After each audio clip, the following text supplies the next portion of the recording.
Merasa hidup aman, biaya hidup murah, bisa bergaya hidup mewah, serta leluasa bergaya hidup bebas tentu saja membuat nyaman para turis asing tinggal di Bali. Bahkan ketika tabungan sudah habis serta jatah tinggal di Indonesia juga telah berakhir, dengan percaya diri mereka dapat mengais rezeki di tanah Pulau Dewata. Berbagai ulah negatif mulai diperlihatkan para turis yang tidak menghormati budaya Bali serta berperilaku tidak baik. Seperti sejumlah turis asing membuat petisi karena kokokan suara ayam yang dianggapnya mengganggu. Selain itu ada pula turis asing yang mengendarai motor dengan plat nomor palsu. Tidak hanya itu, seorang bule perempuan asal Rusia ditemukan warga desa Ungasan, Kuta Selatan, Badung, Bali, dalam kondisi mabuk berat hingga tidak sadarkan diri. Bahkan petugas imigrasi sepertinya sulit mendata turis-turis ilegal di Bali, karena kedapatan seorang bule tanpa tempat tinggal dapat berjualan burger di kawasan monumen Ground Zero menggunakan motor modifikasinya. Tidak hanya penjual burger ini saja yang bekerja secara ilegal, turis asing di Bali menawarkan jasa fotografi, latihan bersepeda motor, berselancar bahkan sampai jualan sayur pun dilakukan bule-bule miskin yang tinggal di Bali. Kasus warga negara asing terbaru adalah dua warga negara asing kewarganegaraan Aljazair nekat melakukan aksi pencurian barang milik 3 penumpang pesawat di ruang kedatangan Bandara Udara I Gusti Ngurah Rai. Kedua tersangka ini berhasil ditangkap oleh kepolisian resort kawasan Bandara I Gusti Ngurah Rai. Mengantisipasi maraknya aksi ilegal ini, pemerintah Provinsi Bali akan rajin menyisir bule-bule nakal, serta melalui Dinas Pariwisata akan memasang baliho berisi himbauan kepada warga negara asing untuk menghormati adat budaya warga lokal, termasuk turis asing untuk tidak bekerja di Bali. Mungkin saya berpikir setelah dapat bebas itu Bali tanpa karantina, sepertinya mereka bebas gitu, tetapi dia harus mengikuti regulasi aturan di Bali dong, iya kan? Siapapun datang ke Bali, kita welcome, wisatawan mancanegara dari manapun juga, kami tidak pernah membedakan antara satu dengan yang lain, tetapi harus mengikuti regulasi. Saya pikir itu salah satu yang kita lakukan. Pulau Dewata Bali memang negeri yang indah dan terbuka dengan para turis asing dan kebiasaannya. Namun bukan berarti budaya lokal bisa dinistakan serta tidak menyerobot pendapatan warga lokal Bali. Tim Liputan iNews melaporkan.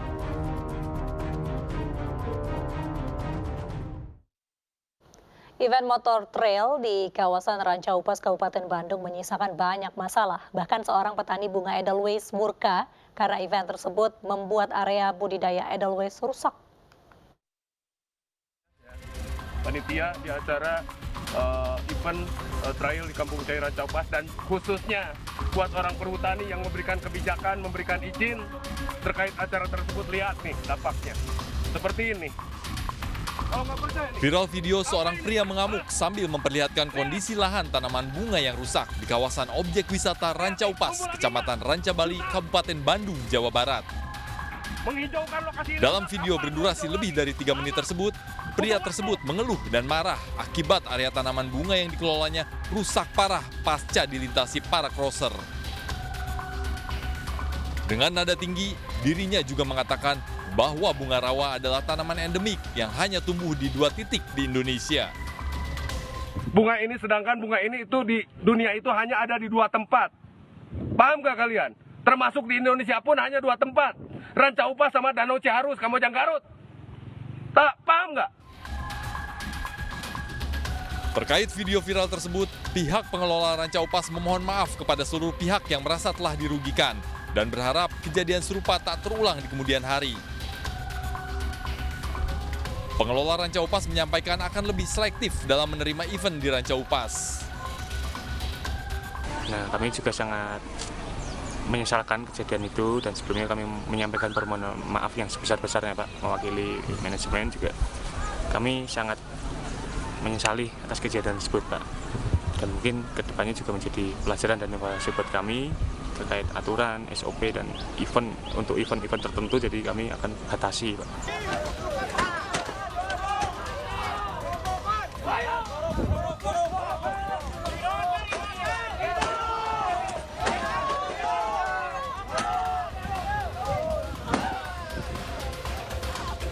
Sebelumnya viral di media sosial, peserta motor trail marah dan mengamuk hingga membakar motor hadiah dari panitia.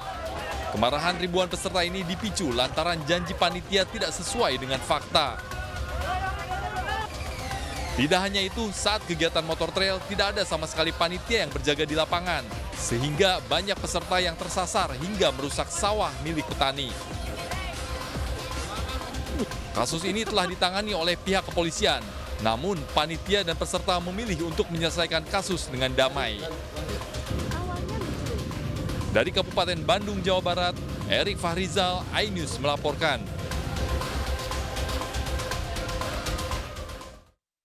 Kita ke informasi longsor Natuna, pemirsa, di mana hingga pukul 4 sore tadi sebanyak 7 jenazah dapat dievakuasi dan kini total korban meninggal akibat longsor di Gunung Jemenang, Natuna menjadi 19 orang.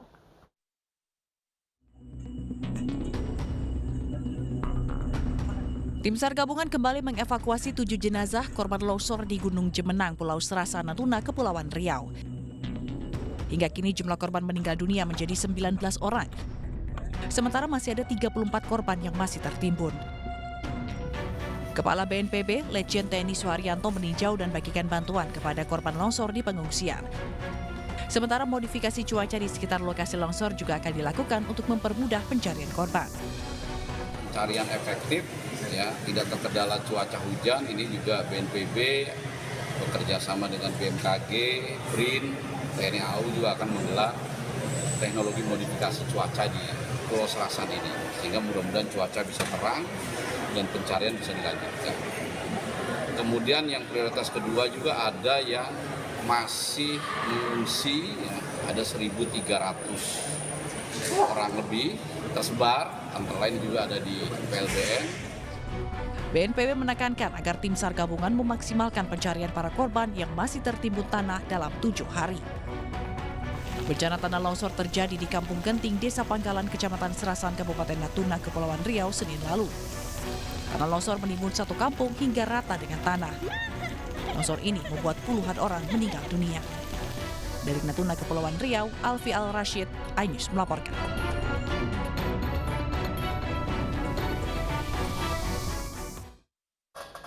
Seekor sanca 4 meter muncul di saluran air dekat warung milik warga. Sempitnya lokasi persembunyian ular sempat membuat petugas damkar kesulitan saat proses evakuasi.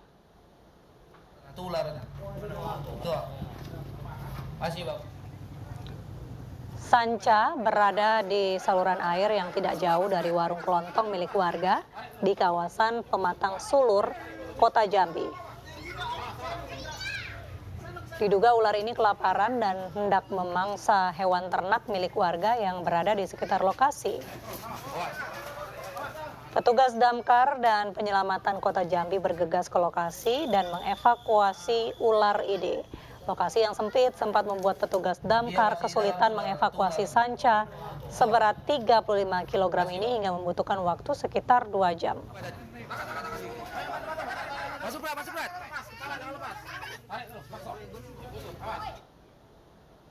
Menteri Pemuda dan Olahraga Zainuddin Amali memastikan bahwa pemerintah mendukung penuh keikutsertaan Timnas Israel U20 di Piala Dunia U20 2023. Menurut Menpora, Indonesia harus menjadi tuan rumah yang baik.